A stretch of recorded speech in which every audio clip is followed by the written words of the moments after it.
Nothing contained in this podcast should be considered a substitute for professional medical advice. This content does not represent our respective employers and is purely the opinion of the podcast hosts. We are not your personal medical providers. Sorry, friends. So, if you have concerns or seeking a diagnosis or treatment, please seek individual advice from a healthcare provider in your area. We are not liable for any risks associated with acting upon the information contained in this podcast. This is intended for educational and entertainment purposes only, so enjoy the ride. Please drink responsibly and in moderation. Before drinking, please be sure to be of the legal drinking age for your country. We do not encourage the misuse of alcohol. Welcome to Medical Media Mixer, the perfect cocktail. I'm Nicole Peniston, psychologist. And I'm Tara Prisco, physician assistant. I just realized we're matching today, both in black. Yeah, it's actually like my work zip up. You can't see it has my name and where I work right here. I have not changed. I put this on at 7 this morning and it is now, what time is it? 9 something? I don't even know where my phone is. Same, but I worked from home today, so just straight black shirt. Yeah. Sweatpants. It's been busy. I have a random thing to tell you. Go on. I have flying squirrels in my attic. I'm speechless. I don't know how to respond to that. Are you sure they're flying squirrels and not bats? Yes, because we caught one. Well, I didn't know they were native to the U.S. So yes, so they glide, like they have like they put their arms like and legs sugar out. Gliders. Very similar to sugar gliders, except for they're nocturnal, and there are southern and northern ones, and you will never see them because they're nocturnal, unless you. That's not true. You just only see them at night. Yeah, but they said that like they're very stealthy, so they usually live in trees, but sometimes they find a warm spot in your attic. So a few weeks ago my oldest child kept saying she was hearing something, and then you're like, hear it. Do I have to call for a psych consult? And like tapping and scratching, but then we didn't hear it. Like we'd all be listening. We all hear nothing. So then one night, I think we finally heard it. And then my husband's flipping out. He's like, it's going to be a raccoon in the attic. I'm like, if it's a raccoon, it wouldn't be just like a little tap. It would be like stomp, stomp. You know what I mean? Like there'd be more to it. I was like, it's not. It's got to be birds, squirrels, something small. So finally he called the exterminator. They came and they looked and they were like, yeah, there's definitely a little evidence here of it. We have the blown in insulation in the attic. So it's like these big fluffy piles of insulation and they like make little buried holes in it. You can't see them. Like you can't find them. They're like snuggled up somewhere in the attic. They make no noise when you go up there. So he's like, listen, either you pay me $1,000, $2,000, whatever it is. And I come back once a week and I check these traps, and we catch them, or you go buy these traps and you just check them yourself. So we bought the traps. They're humane traps, a little peanut butter on them. First couple nights we didn't catch any. And then one night I'm sleeping and the attic like stair thing is like right outside our bedroom. So my husband's like, I hear something. So you could hear it banging around and they're like, you caught me. Let me out. He was super cute. He was not scary. He like a sugar glider, big, but he has big eyes because he's nocturnal and like big ears. And he was a little tiny thing. I just Googled a picture and there's this one picture where it looks like he's like Superman flying right at you. Yes, they're adorable. So the thing is, number one, I'm sure they probably carry diseases though. Not really. I mean, they're physically up there. There's no way for them to get anywhere out of the attic, like into the house, because so you have to take them like I think 6 or 7 miles away, or they will find their way back home. So you're telling me you have to put them in your car? So husband had to take the cage in the car at 1:30 in the morning and drive. I think it was a little over 5 miles, but it was on the other side of the parkway. So we figured that was a good barrier because they can't glide over the parkway. Like they have to go from tree to tree and let it go. And at first he didn't want to leave the cage. And then finally came out and he saw it like take a couple steps and just like glide. He named it Hermes. He talked to it the whole way. It was his friend. It was his new pet. But then we were going on vacation, so we didn't catch anymore. And they live apparently in families. So there are multiple. So you took a mommy away from her babies. I don't know if this is a mommy, a daddy, a baby. This could have been a baby. What am I supposed to do? The other option is put poison or snap traps. We're going to do that. So when we were going away, we put all the lights on in the attic, and we bought one of those supersonic things that makes those sounds that only little animals are supposed to hear. And we left that up there while we were gone and didn't leave the traps because we wouldn't want one to get stuck and starve to death. So we came back, and we have heard a little bit of sound, but we haven't caught anything since. We don't know how many there are. So it's just a guess until I catch them all, and we think we know where they came in. There's through the attic fan, there's like a little bend in the screening that's over our attic fan.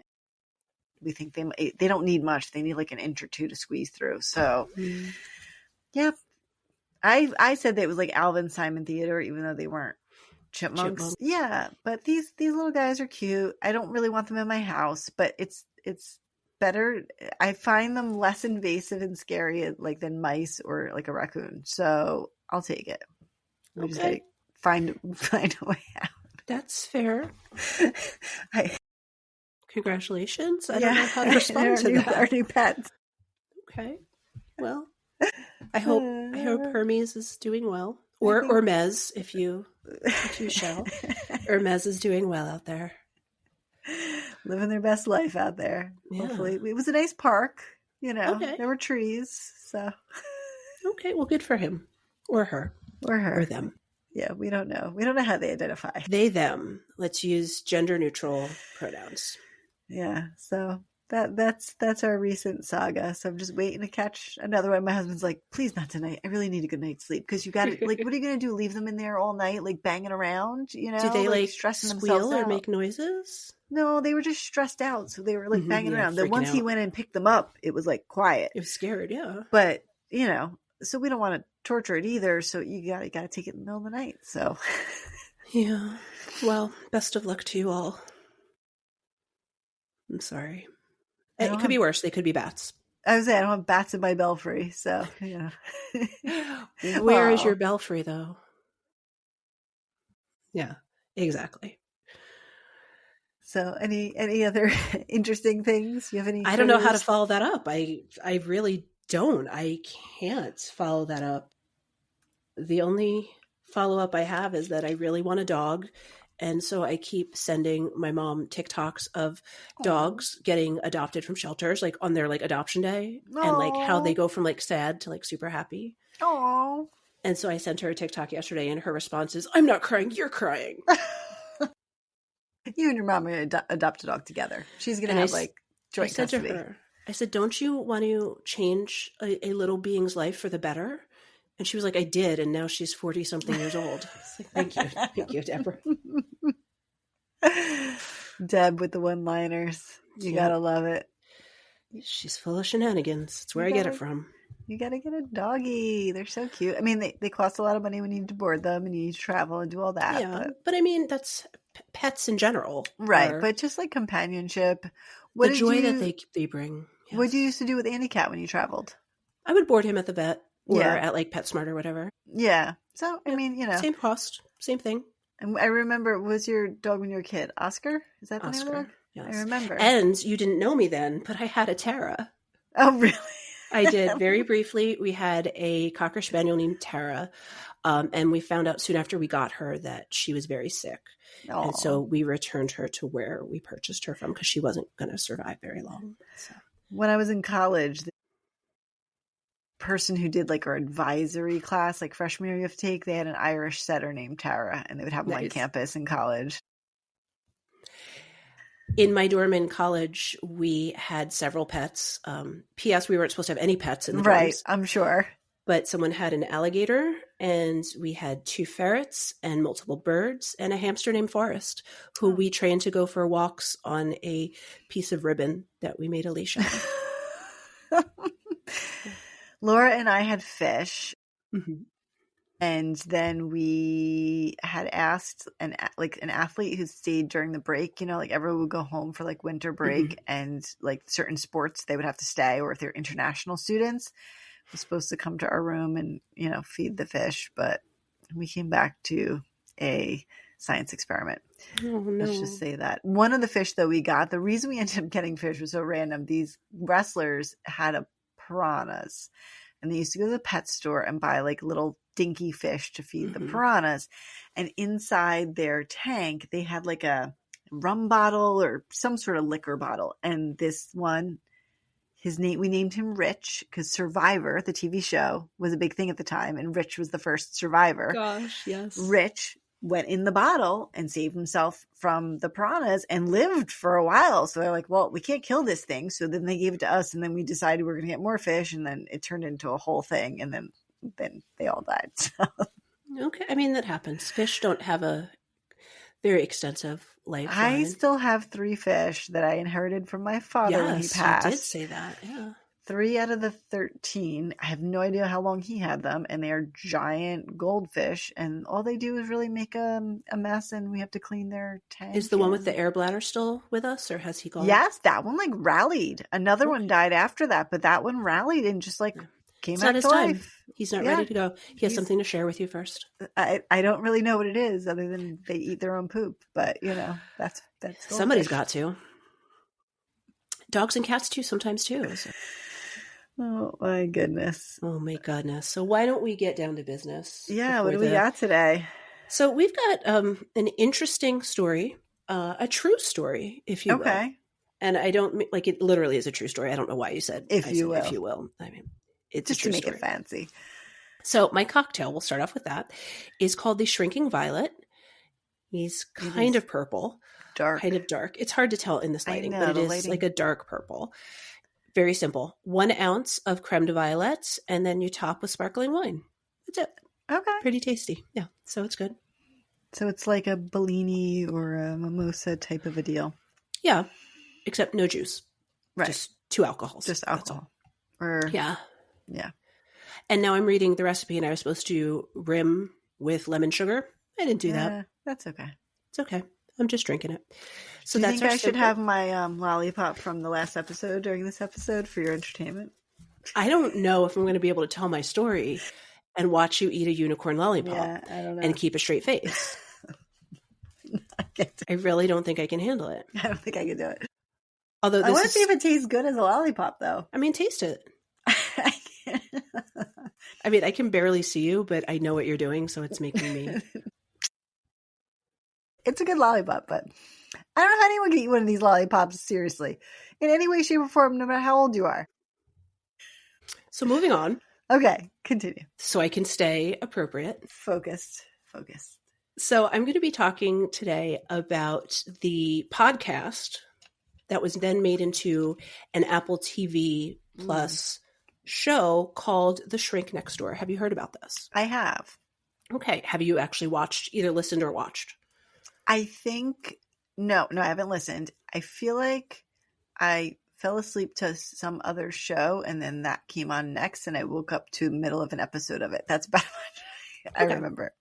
So the podcast and the show have the same title, The Shrink Next Door. I listened to it on, I want to say it was Wondery, but I know now it's available on, so it's a Wondery original, but it is available on all podcast platforms. So Apple, Amazon, all the same places you can listen to us. Yeah.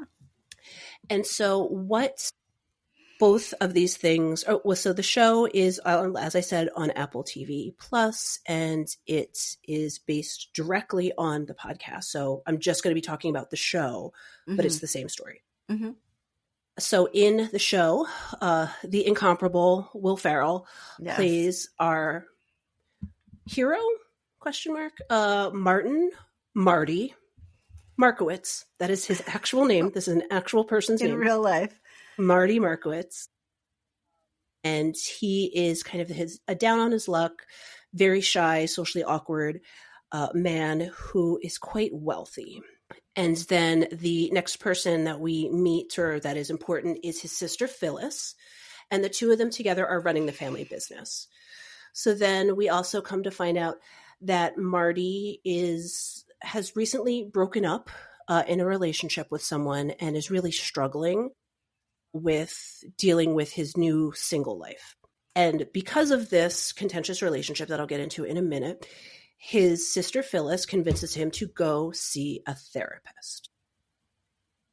Now, this is taking place in, let me get the right time, in the early 80s in New York. So rich people in the 80s in New York, and I'm just going to call it what it is because it does come up later. Rich Jewish people in New York in the 80s didn't go to therapists. They went to psychiatrists. And these are kind of old school psychiatrists who would do also the talk therapy, not just meds. They would do both. Not as many psychiatrists do that anymore. So that's what I give it for context. It's no judgments or anything. That's just what it was. Just what it was at the time. And it was very expensive. So that was why kind of it was targeted to a very specific demographic because it was very pricey. Most of these people weren't using insurance. They were just paying out of pocket for these sessions. So Phyllis convinces Marty to go to therapists because he's dealing with anxiety attacks, panic attacks, grief because both of their parents have recently died, left the family business to basically mostly Marty because Phyllis has kind of a shady history with money and spending. And so now Marty suddenly, this very shy, unassuming, shrinking Violet, that's for my drink, sort of fellow is now having to run a business and make business decisions. And it's just not his jam. It's not really him. And then recently he broke up with a girlfriend and she's kind of harassing him because, as I said, Marty is quite wealthy. We'll get into it in a minute about how wealthy Marty is. But his girlfriend is harassing him because she claims that he promised to send her to Mexico, I think, for vacation. And she still wants her vacation. Okay. Even though they broke up. Yeah. Yeah. So that kind of tells you the kind of guy that Marty is, that he's even entertaining this. Yeah. He's just a very sweet guy. And I do think as hilarious as Will Ferrell is, he's like perfectly played. Like he takes on this role of just this like meek, like sweet guy so well. Like a teddy bear. Yeah, like a big old teddy bear. And so from the start, when he meets the psychiatrist who's named Isaac Hirschkopf, or call him Dr. Ike, Dr. Ike is a little unusual from the start. Okay. So he goes to his first therapy session and it runs a little long. And so, but they're kind of getting into something. So Dr. Ike is like, well, like, let's go grab some lunch. Let's go get a sandwich or whatever. And then they end up playing basketball, like pick up basketball game with some random guys on the street. Okay. And then at the end of all this, at the end of this, Marty has to not only pay for Dr. Ike's lunch and pays for Dr. Ike to pick up some pictures he was having framed. He also has to pay him for a double session because they spend extra time together. Right. So we find out that right from the start, Dr. Ike maybe isn't on the up and up, but you do also see that in the course of this therapy session, he is really helping Marty kind of look at himself and dig into some things. So it's not like he's just this swindler who's playing Marty. He is doing actual therapy with him, and Marty is really kind of taking it into account about how to change his life, how to not get walked all over all the time, but is inadvertently getting manipulated by this psychiatrist.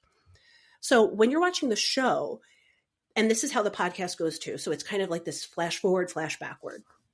We come to see that there's a party in this giant house in, I believe it's in the Hamptons, like gorgeous, giant, multi-million-dollar home, big, extravagant party.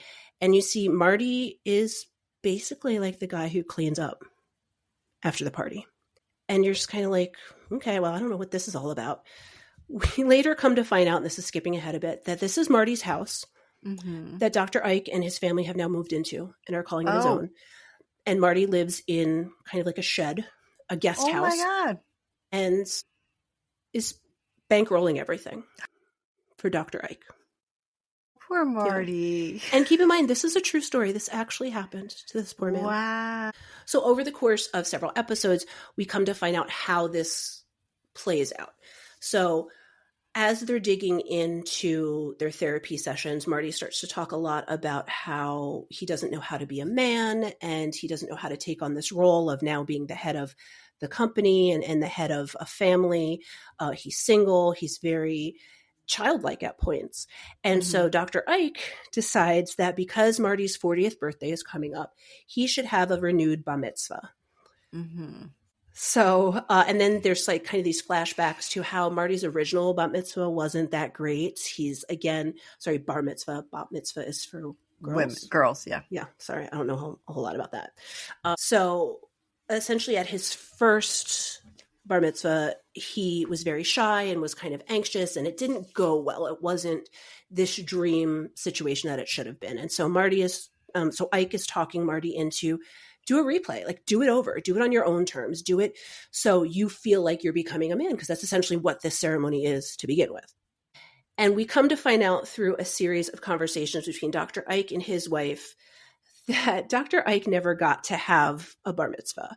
His family was very poor, didn't have all of that good stuff. And so he never really got to have this dream. And so he ends up doing his own bar mitzvah with Marty. Mm-hmm. Having this big extravagant party and everything like that. And in the course of it, Phyllis finds out that he's planning this, and she's like, what the fuck? Like, right. Also, just for a visual, Phyllis is played by Catherine Hahn, also incomparable. Okay. Love her. Yes. And she's got like the Long Island accent, and she's like, shoot straight from the hip. And she's like, what the fuck, Marty? Like, why are you doing this? She's amazing. I love her. So already she's kind of like, okay, I'm glad you're going to therapy, but what the fuck is happening? Right. And at this point, Marty has got this really close attachment to Dr. Ike, so he starts to push his sister away.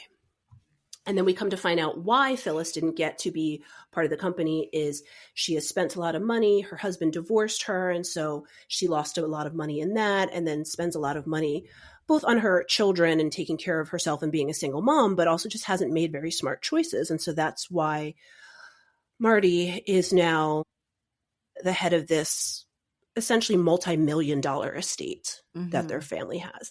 But when you see the way that both Marty and Phyllis live, they live very average, not poor, but not extravagant, super rich, to the point where at some point Marty tells Dr. Ike that he is concerned that Phyllis is going to break into his house and take money from the safe.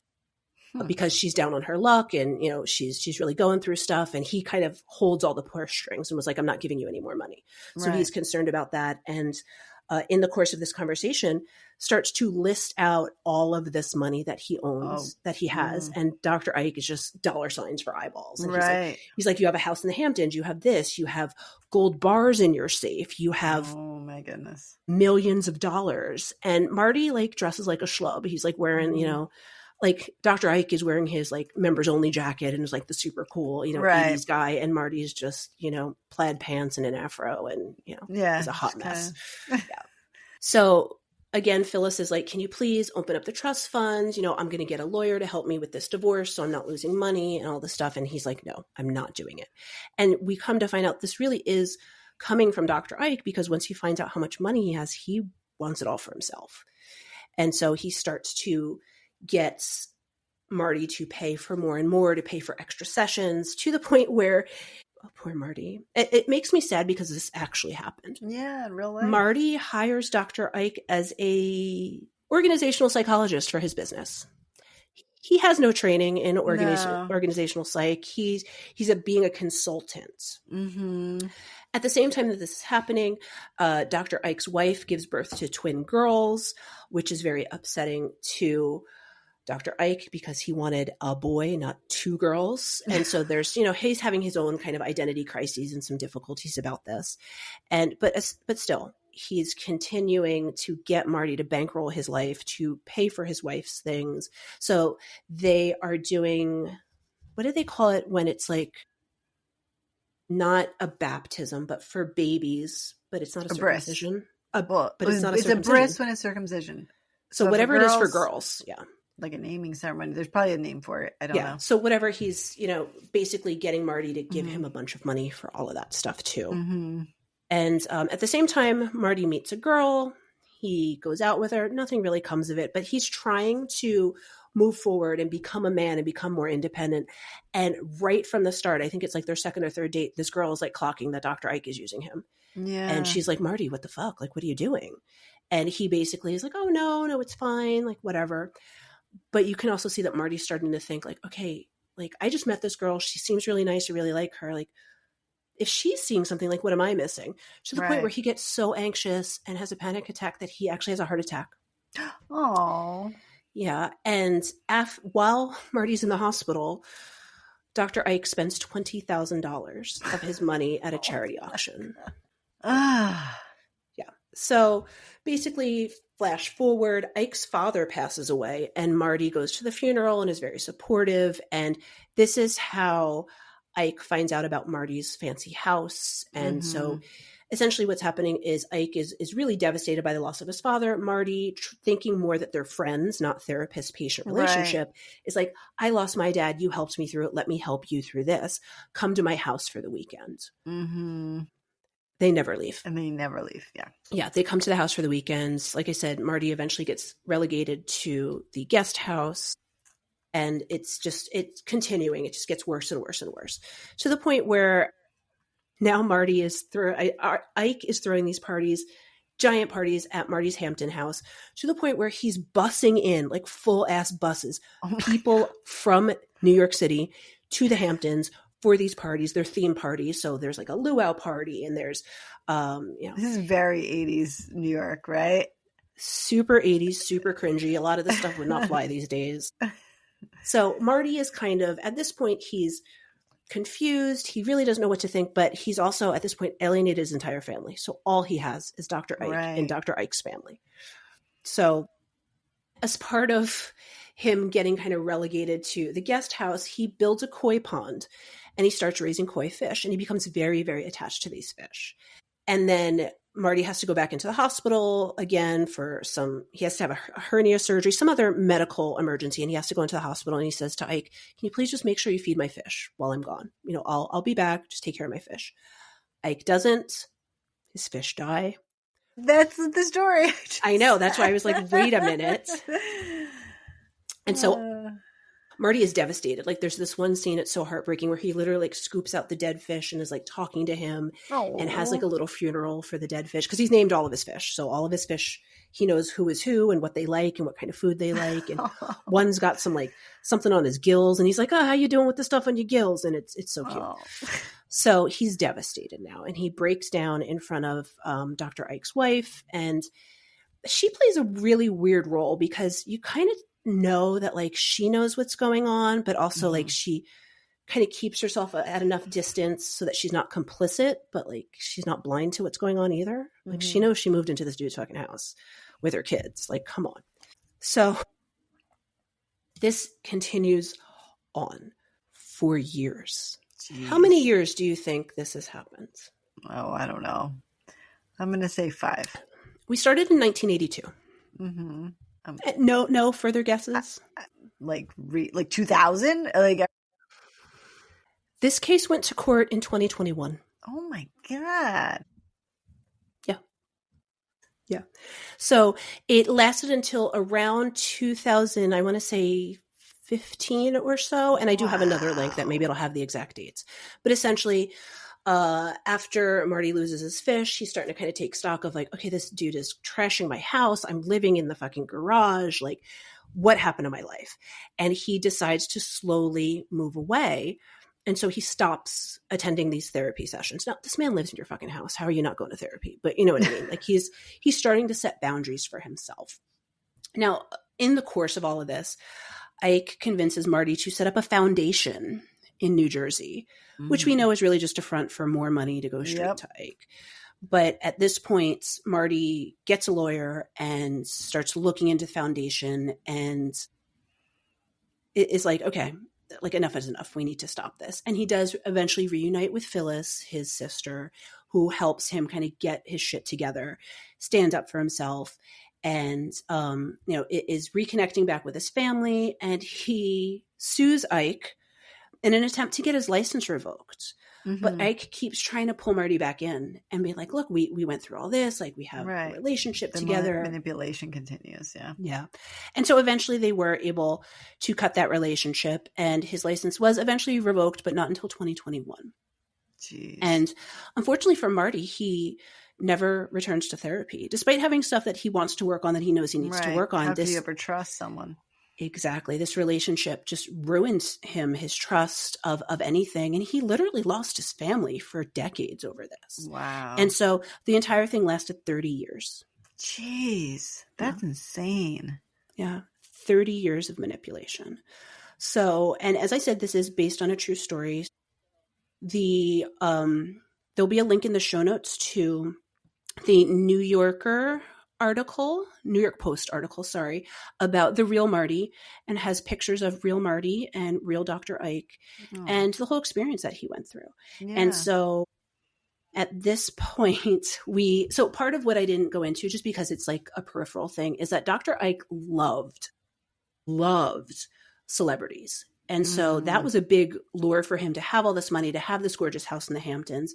So there's a scene in the movie, which I don't think actually happened in real life, where like he invites over Lisa Rinna, who, plays herself, and, she's like doing it. But like you can tell these celebrities are like, who the hell is this weirdo? Like, okay, I'm at this party. Let me just like smile and take a picture. Right. To the point where he covers the entire hallway of Marty's home with pictures of Dr. Ike with celebrities. Oh. And then when it goes to trial, the true story said that Dr. Ike actually treated Gwyneth Paltrow and Courtney Love at different points in their lives. Oh, wow. So he did have some celebrity clients. Yeah. But also it's like, well, did he see them like once or twice? Like it doesn't seem like he saw them consistently. Right. So he was, like I said, stripped of his medical license, because he was a psychiatrist, not a psychologist. So he was stripped of his medical license in April of 2021. Wow. Yeah, at the age of 71. So he'd been at this for some time. Right. At that point, you're ready to retire anyway. So. Yeah. And so he was found guilty by the Board of Professional Medical Conduct in New York of misconduct, negligence, and moral unfitness. They said that he lacked the insight into his misconduct, exhibiting no remorse, and continues to believe that he behaved appropriately, and that they found that neither retraining nor medical reeducation would help him or protect the public from his egocentricity. So pretty extreme. So you're probably like, hey, what are you going to talk about today? Yeah, I mean, I assume patient, clinician relationships or something of the sort, but I would have assumed it the other way around. More likely for a patient to have this invasive thing and trying to attach themselves to the professional versus vice versa. That's not something that would have ever crossed my mind. Yeah. And I think that is, what you're talking about, we hear more about because it becomes more dangerous or more stalking. Right. But truly, if we're looking at Marty's story, he's the true danger, the level of manipulation he had over this man. Oh, yeah. Because there was this trust, this and I will say Marty, at least the way they portray him in the movie and the podcast, is he wasn't necessarily so savvy to the manipulation he was under until it was too late. Right. And even then there was a lot of denial, because think about it. He's now pulled away from his family. He has no one else. He's single. He's in his 40s. He has no children. Like this whole life he wanted for himself is gone. Right. And all he has is his therapist and his therapist's family. So, but that's a very key thing about someone who's manipulating, is that they pull you away from all your other connections. That's exactly a huge part of it. Exactly.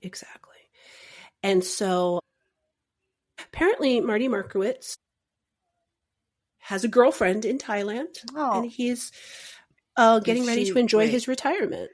Is she in Thailand? I don't know. Asking him for money? I don't know. That's all they said. That's all this article says is he's looking to enjoy retirement and spend time with his girlfriend in Thailand. I just hope that he's not being manipulated by somebody else. I know. And I think that's the thing. There are a lot of people like that who are just so pure and so loving, and they just want what they give to others. They want that in return. And so I think they can be easily manipulated by the right people.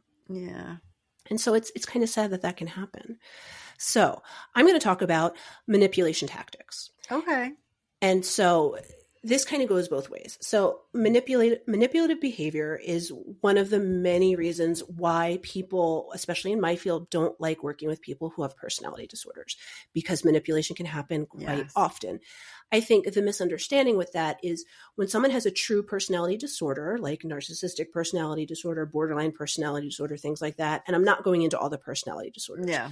But what I will say is it's not always intentional. Right.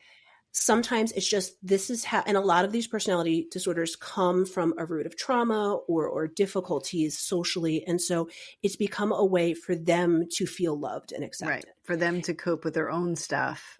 They use this. Exactly. The difficulty is when you're working in a therapeutic relationship is not getting yourself sucked in. Right. Right. And in a therapeutic relationship, that's very hard because you're sitting with someone and you're telling them every single thing about your life. And a good therapist wants to connect with that person and wants to help them feel better and identify and help them. But in turn, you can be manipulated as the therapist as well. Yeah. You're a person too. It happens Right. to people. Right. And so it can happen very easily. And I think we talk more about when it's the patient doing it because they're usually doing it to more than just their therapist. Right. Where the therapist is usually doing it to at least one, if not multiple of their patients, but those patients aren't talking to each other. Right. Because of doctor-patient There's confidentiality. There's no trail. There's no paper trail of all of that stuff. And so it can be really, really hard to track. Now, the good thing is I don't think this happens quite as often, at least not to the extent that Marty experienced. But people who are good at manipulation can work in any field. So what's to stop them from being a therapist?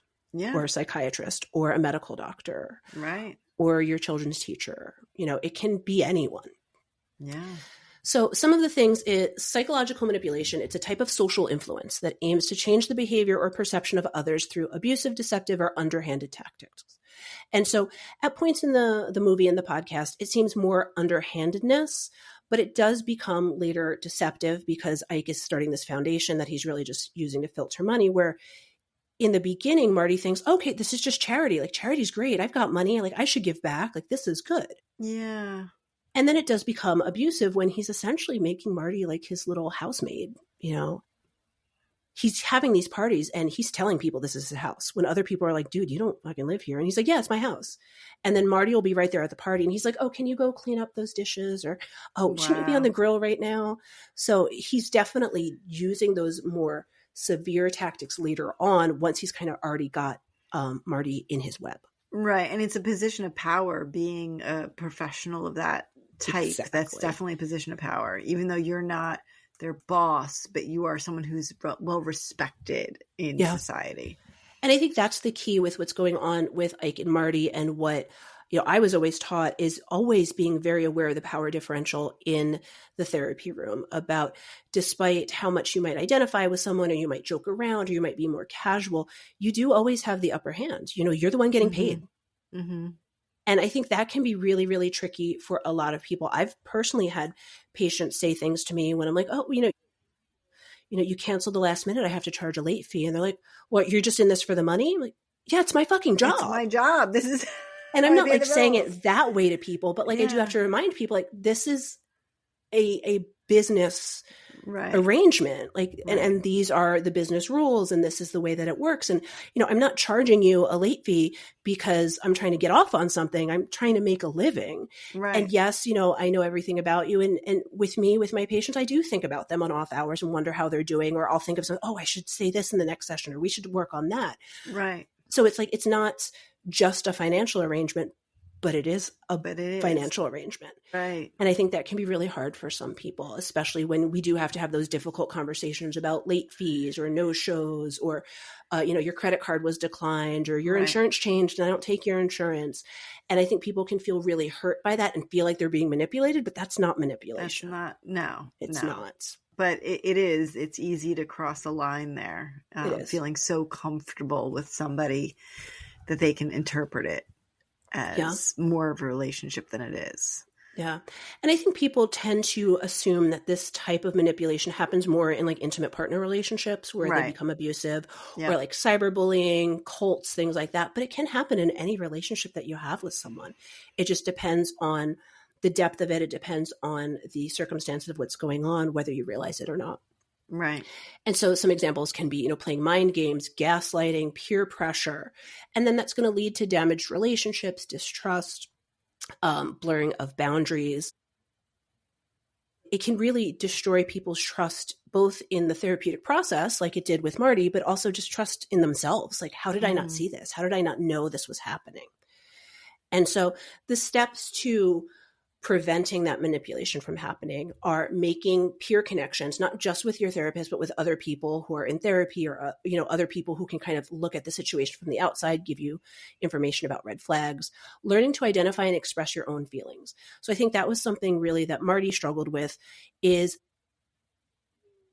feeling his grief from losing his parents, feeling the discomfort of being placed in this new role, feeling disappointed in himself that he wasn't where he wanted to be in his life. Like he didn't know how to identify those feelings and to express them. And that's why he was having panic attacks. And that sounds very, psychodynamic, but it's really what's happening. When you're having a panic attack, it's because something is unfelt or unsaid, and then it's taking over your body in a somatic way.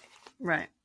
Also, you want to make sure that you're respecting those boundaries. So, I think that's some of my worry with therapy becoming virtual and through text and apps is there's this expectation to be available 24/7. At all times. Yep. And I don't think that's necessarily respecting the therapist's boundaries, but it's also blurring those lines for the patient of saying, oh, well, I can just reach out to you anytime. No, like I had that happen recently where I had to kind of put my foot down and say to someone like, business hours are 9 to 5, and I will respond to you during those business hours. And, just because I read your email at 9 o'clock at night doesn't mean that I'm going to respond. Right. Kind of setting those boundaries. And then also, things that I'm sure you're aware of with electronic communication and things like that, having those emergency numbers that if someone's in crisis, where to go in those off hours, not just abandoning them during that time. Of course. Helping people learn to control their moods and emotions, to self-regulate, to find their own motivation, to do their own things instead of waiting for someone else to tell them what to do. And I think that's a huge thing in certain types of therapy where people need that direction. And so that's why they go to therapy. Oh, my therapist is going to tell me what to do to handle this problem. No, you need to come to that conclusion on your own. And then learning how to stop that manipulation, which that's really the hardest part is you have to identify something before you can stop it. And if you don't see it happening. Right. And I think it probably starts very small and then builds up. So you don't notice it until it's big. Exactly. And that's what happened with Marty. But I think that's what happens with a lot of people is it's people who are very good at manipulation. It is so subtle that you don't see it at first. And it can be something as simple as, like I said, that first day that Marty had his session, Dr. Ike said, hey, you want to go grab a sandwich? You hungry? And he's like, yeah. And he's like, oh, can you get the bill? Right. Right there. Exactly. Yeah. And it seems innocent. And someone like Marty, who is a people pleaser and wants to, he's not going to say no. He's going to be like, oh yeah, okay, I got cash. Or, oh, can I put on my card? They're not going to look into it that deeply. But I also think part of it too is this, as we said, that power differential, assuming that the person that you're working with is not going to manipulate you, that you can trust them. Right. And it can be hard to do. So there's other signs of emotional and psychological manipulation that can happen in any relationship. So this is not just about therapy, but it does work directly with that. So having the home court advantage, being in someone else's physical space and not feeling comfortable. And so now that person can control you because you're in their house, you're in their room, you're in their office, you're in their car, you're living on their compound. It can expand in any ways that you can think. Oh, this manipulation tactic that a lot of salespeople use. So not letting you speak, speaking over you, giving your whole spiel. And then, when they're saying, oh, well, but what, just keep kind of steamrolling with what your point is. Right. I learned forever ago, it's called the foot in the door technique. Have you heard about that? Yes. So part of what that is, and there's several factors to it, but it's kind of like going big and then what you really want is down here, but going big. So the person's like, well, no, but how about this? Now you've got your foot in the door. And now you can say, oh, well, if you don't want to do that, how about this? And that second proposal that you're putting is what you really wanted in the first place. Right. Right. Yeah. Because that's people want to be nice and they want to make you happy and they want to negotiate. So I tell, parents that all the time when I'm talking about kids and, needing an IEP or a 504 for school, I said, go in, asking for all the things. Right. And you really only want like 2 or 3 things. It's true. That's true. You definitely have to. I mean, there's a lot of things in life like that, right? I mean, I don't think I'm a good haggler, but it's kind of that concept. Yeah. Yeah, exactly. Manipulating the facts. So lying, excuse making, gaslighting, all that kind of stuff. And we'll probably talk about it at some point. But remember you were talking about the Mandela effect a while ago? Oh, yeah. Mm-hmm. So I didn't finish it, but I watched 90% of the Black Mirror episode about that. And part of it in this particular episode is kind of that, manipulating someone to make them question what they know. It's sometimes now online, people make these videos about Mandela effects that aren't Mandela effects. Exactly. And I'm like, wait a second. Things. No. I'm like, no, that really did happen. And you're or you know what I mean? They're just making stuff up and they're all just calling it that. it's weird. Yeah. I don't know if you saw the TikTok video. They're not saying it's Mandela effect, but it's like that. And it made me laugh, where it's this young girl who's probably not very well educated. I'm sorry if I'm wrong about that. But she is basically like telling people like Hawaii is not part of the US. It can't be. It's an island. They have their own culture. They speak a different language. It's not part of the US. And it's like if someone isn't really like fact checking, they're like, oh, wait, yeah, you're right. Like the United States is all together. And yeah, we all speak the same language. And oh, that's a little scary because that's how people believe a lot of things. Yeah. Yeah. So another tactic is intellectual bullying. So that's throwing a lot of facts and numbers and statistics at you that make you second guess what you're thinking or feeling. Yep. So it's kind of like overpowering tactic. You. Yeah, I've seen that. Mm-hmm. Overwhelming you with red tape or procedures. Oh, you have to do X, Y, and Z before we can get to that. Or, you didn't do this before we can talk about this. So like making you feel like you have to do more work, using bureaucracy, paperwork, roadblocks to prevent you from getting to the point where you need to be. Mm-hmm. This is Psych 101, raising their voice and displaying negative emotions. Mm-hmm. So one of the very first things that you learn when you're going to be a psychologist is if your patient is up here, you need to be down here. So the louder someone else is, the softer I'm talking, the more words they're using, the less words I'm using. Because people tend to want to match. Yeah, but it's true. But because people, their normal instinct is to kind of want to match the energy. Yeah. And so if someone's energy is way too much, you want to take it down so they can take it down too. So in that way, that's a positive way. You're trying to calm someone down. Right, right. On the opposite, if you're going in real hot and aggressive and you're able to push that person's buttons, they're going to get aggressive and hot. You're going to work them up. Yeah. And then you're going to black out or see red. And I put that in quotes because that's literally what happens when we hit anger is we no longer are processing correctly. Right. And so we're only seeing colors or sounds or feeling. And then that's how other people can manipulate us. Mm-hmm. So that's a big thing. Negative surprises. So this one is kind of funny where it's like someone is suddenly springing bad information or bad news on you. And then it makes you kind of backtrack and like, oh, okay, wait, I didn't expect that. Like now I have to rethink things. And so it's throwing you off. Right. Giving you little or no time to decide. So this is what those scammers do. Yeah, when they're like, pressure. I need your credit card number now. You have to give it to me now. I only have 5 minutes or else your computer's going to explode. You have to do it right now. And you're like, what? Yeah. Yep. Well, that's almost like that's also a sales thing too. Like this deal, my boss said this deal is only good until like they were trying to get you to sign that paper for that car. It's only good for the next 5 minutes. Even though it takes you 17 hours to buy a fucking car. Right, but this deal is only good for 5 minutes. Right. Exactly. But I've been here for 17 hours. Yeah, of course. Yeah. Negative humor designed to poke fun at your weakness or to disempower you. So that's kind of like that backhanded compliment or, I forget what's that term, negging. So when someone gives you a negative compliment, that kind of stuff. Judging and criticizing you to make you feel inadequate all the time. Giving someone the silent treatment, pretending ignorance. Like, oh, I didn't know. Like, what are you talking about? I didn't do that. That never happened. Guilt baiting.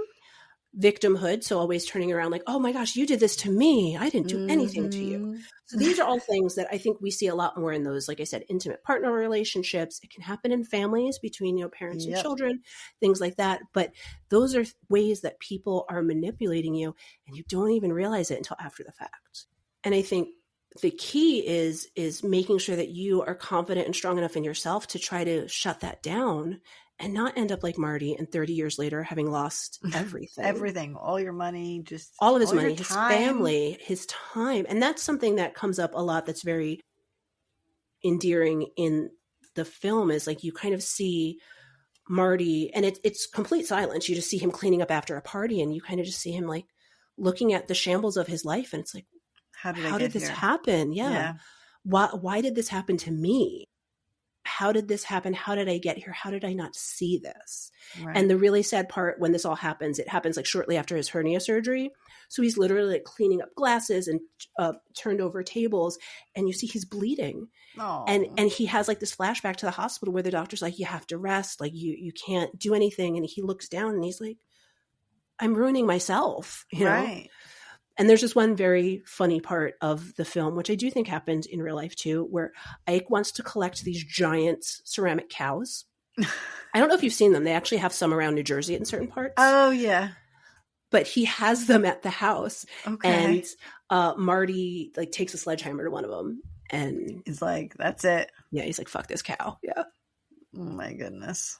So that was my story for today. A little sad, but I think it's also important to talk about and to see, you know, we as professionals, the position of power we're in and how easily that can get turned on someone. Hopefully we're not doing that. No, and, you know, we're going into it. I hope I'm not doing it. I don't think I am. But like seeing the dangerousness of that, how you can ruin someone's perspective on an entire field of hell. Right. I mean, I guess, you know, for that, there was a financial gain. I can't see something for a gain that I could ever, I'm very not a manipulative person at all. But I don't feel like I have the wherewithal to do it. Like it's a lot of work to do that constantly all the time. I don't have it in me, but just understanding it to make sure you also don't fall victim to it, because that's something that could happen. I think at least in my setting, you know, if someone's trying to manipulate, it's for meds of some sort, drugs, or it's easier to identify a little bit. Yeah, that I can kind of see that coming. So I can't see much else that my patients would be trying to get out of me, but I'm sure there's other fields where it's a different dynamic. Yeah. I mean, I think for me, doing evaluations, it's very clear when people are coming in for an evaluation what they want the answer to be. And so that is a test for me essentially every day, where I say to people, like, I know you wanted to hear X, but I'm telling you Y, and I'm telling you based on data, based on knowledge, based on this. And I understand if you feel differently, you're allowed to feel differently, but this is what my professional opinion is. Right. And like today I had someone who, you know, was coming in for an evaluation. I didn't diagnose them with that. And they actually were like, yeah, I never thought about it like that. Yeah, no, that's great. So like that was a great interaction. Refreshing. Yeah. But I also think, you know, some people come in and they're like, I want this diagnosis so I can get this med, so I can do this, so I can do this. And from my perspective, I tell people, you know, honestly, at the end of the day, it doesn't matter what we call it. Yeah.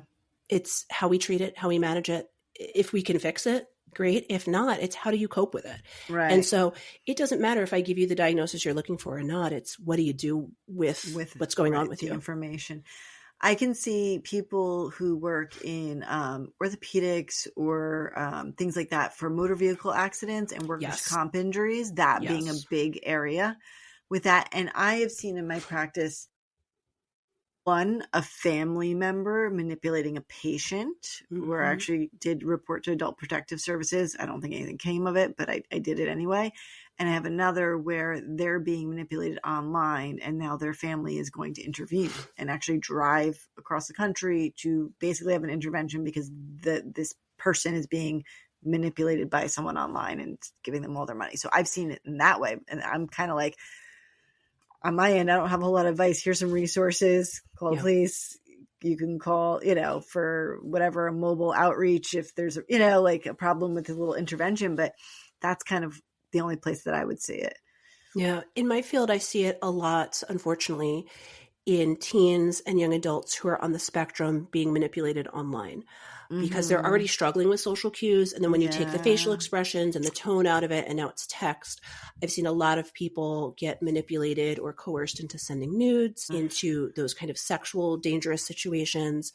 Luckily, in all the situations that I've encountered, family members have gotten involved, if not immediately, then soon enough after. And there have been some legal cases pursued on that, but it can be really hard. And I think it's really, really hard for those folks because they already struggle with social things. And a lot of them flock to that online communication because it feels easier. It does. But then you can't see those warning signs, or if you've not been taught internet safety, which it blows my mind that there's so many people out there who are not taught internet safety. And I'm like, we're using it all day, every day. Why are we not told those safety measures? I think so. Technically, I think my kids are taught in school, but then putting it into practical application, there's a disconnect. Like, oh, I didn't realize if I shared this, that could happen. Like they are teaching them, but I think they have to almost kind of learn a lesson once to make it stick. Yeah. I think too, it probably depends, because if it's someone that you've been chatting with on Discord for 2 years and now they ask for nudes, they were in it for the long game. But for you, you're just like, well, I know this person. I trust them. And, you know, Right. yeah, maybe this is a relationship. I can't have a relationship here. This is the only person who's interested. So yeah, I'm going to send them this, not realizing like, oh my gosh, this person's been playing me for a long time, or this person hacked and it's a name and that's very similar and I didn't catch it. You know, there's Right. lots of circumstances that I can see how it can be very easy for people to be manipulated, especially if you're already struggling socially, or if you've got depression or anxiety and you're just in a low place and you're like, these are the only people I can talk to. It can happen. I think for me, the scarier thing is these things that we hear about on, you know, in the news when teenagers of whatever age, you know, diagnosis, non-diagnosis, that are going to other countries or going across the states or across, you know, the nation to meet people. Right. And that's just scary. All to the me. catfishing things. Yeah. Was it Dear Bobby? What's his name? Sweet Bobby. Sweet Bobby. I'm sorry. Sweet Bobby. Did you watch Sweet Bobby? I did. Or listen to Sweet Bobby? I did. I watched Wasn't it. that a brain fuck? Yes. Oh my God. Yes. I still can't get over that one. That was a lot. There's, I mean, but yeah, I mean, the whole term catfish is there for a reason. Yes, which maybe we'll have to cover in an episode once because that was the OG. Yeah, definitely. I'm mad at Neve. I sent them emails multiple times. I wanted to do my dissertation on catfish. Oh, really? I did. I had like a whole proposal and I sent it out and I never heard back from them. Oh. Yeah, it's fine. It's fine. They missed out. I'm awesome. They missed out. Yeah. They don't know how cool we are. They don't. Well, that was a lot. It was not a fun tale, but listen to the podcast. It's phenomenal. Watch the movie. Will Ferrell, Chef Kiss. He's phenomenal. Paul Rudd plays Dr. Ike. Oh, you didn't tell me that. I know. We had two Paul Rudd episodes back to back. We had double Pauls and he is a versatile young man. Yeah, I guess so. Because he can play a manipulative psychiatrist or a unicorn killer. Or like a superhero. Or the hottie stepbrother. Yeah. Cringy. How did we think that was okay? I don't know. It's a different time. It's a different time. It was a different time. Oh my goodness. All right. Thank you for listening to Medical Media Mixer. The perfect cocktail. Cheers. This is pretty tasty. I haven't used creme de violet yet. Thanks for tuning in to this episode of the Medical Media Mixer podcast. If you enjoyed the conversation, don't forget to subscribe, rate, and review us on your favorite podcast platform. Your support helps others find the show. Want to keep the conversation going? Follow us on social media. We're at Medical Media Mixer Podcast on Instagram, Facebook, TikTok, YouTube, and on Pinterest, the Medical Media Mixer board. If you'd like to support the show and help us grow, check us out on Patreon. Patreon.com/Medical Media Mixer Podcast. And on Buy Me a Coffee, buymeacoffee.com/Medical Media Mixer Podcast. If you have a topic idea, feedback, or just want to say hi, send us an email at medicalmediamixer@gmail.com. You can also stream all of our episodes and find more info on our website, medicalmediamixer.podbean.com. We're available on all major podcast platforms, so no matter where you listen, we're there. Thanks again for listening, and until next time, keep mixing medicine and media.